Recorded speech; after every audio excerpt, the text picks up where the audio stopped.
If you decide to solve the simultaneous equations using elimination method, what you have to do is you have to figure out which of the two variables you want to eliminate. Do you want to eliminate x? If you decide to eliminate x, then you try to make x the same on both sides of the equation, on the two equations, so you can eliminate x. Or if you're eliminating y, you try to make sure y is the same in both equations so you can eliminate y. For simplicity and to make things easy, I'm going to go ahead and eliminate x, because x has fewer numbers. 3 is less than 5, so it's easier to eliminate x on both sides of the equation.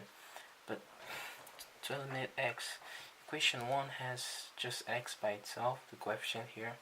The coefficient of x in this equation is 1, and the coefficient of x in the second equation is 3. The coefficient is just like the number multiplying x.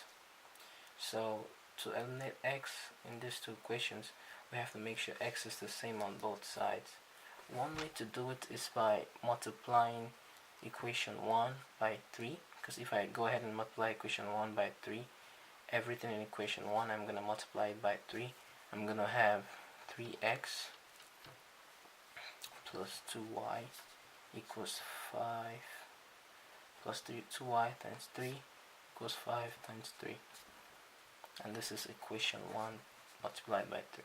And then I'm going to leave equation 2 as it is, because if I leave equation 2 as it is, I'm going to have 3x minus 5y equals minus 7.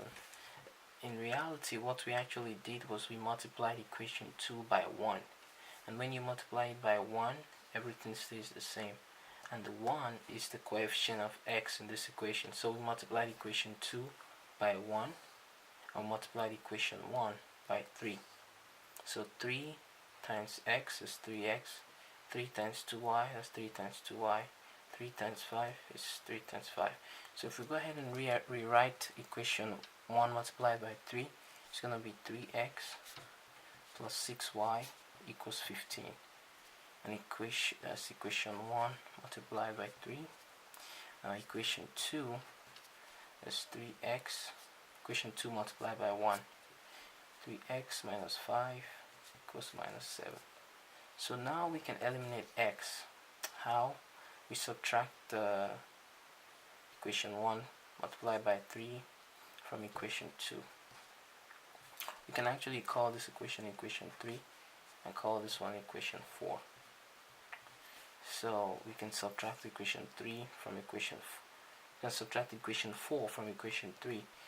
That way we'll eliminate x. So 3x minus 3x, that's x is gone, x becomes 0.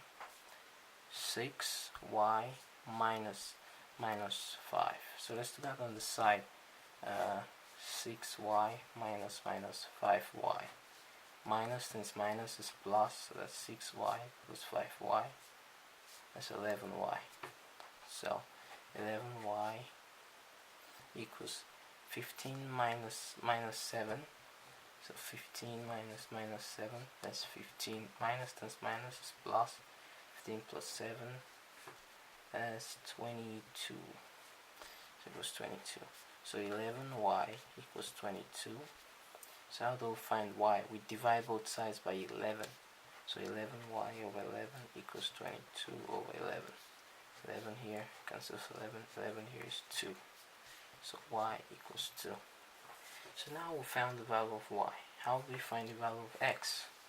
What we do is we substitute the value of y equals 2 in any one of these equations. So we substitute the value of y equals 2 in any one of those equations, and we're going to get the value of x. Usually I try to pick the easiest equation and work with, and that's going to be equation 1. So we substitute the value of y equals 2 in equation 1, which is x plus 2y equals 5. So x plus 2 times 2 equals 5. X plus 4 equals 5. X equals 5 minus 4, and the 4 moves to this side. So x equals 1. So solutions for this equation is x equals 1, y equals 2.